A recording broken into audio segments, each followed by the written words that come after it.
A sort of stealthy, quiet car, very almost like comes in at the end of the night and comes in like a shiny shadow and drops you off and then disappears into the night.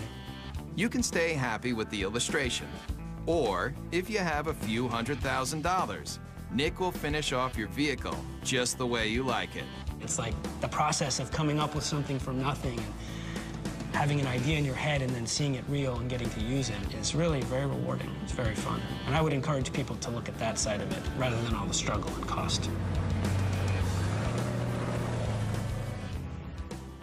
Concept cars are all about the advancement of performance, style, and technology.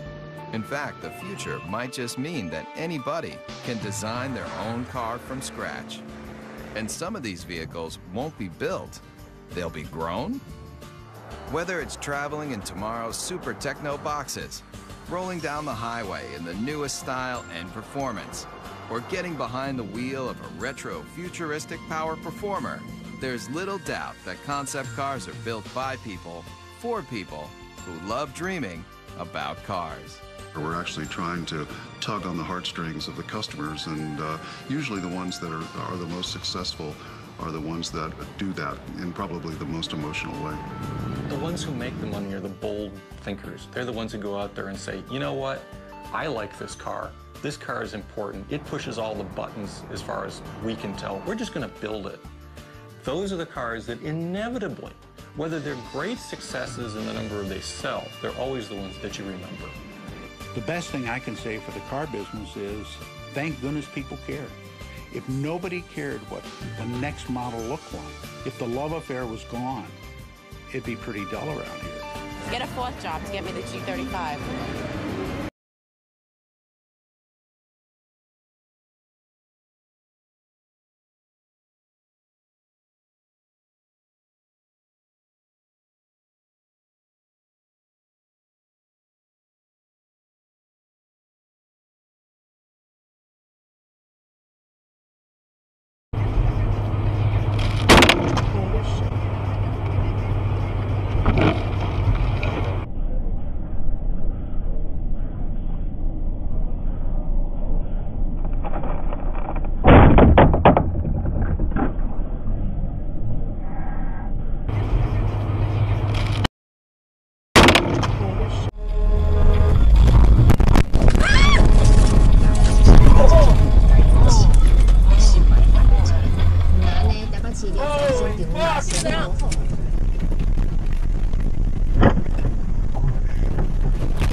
Jesus Christ. Please say a command.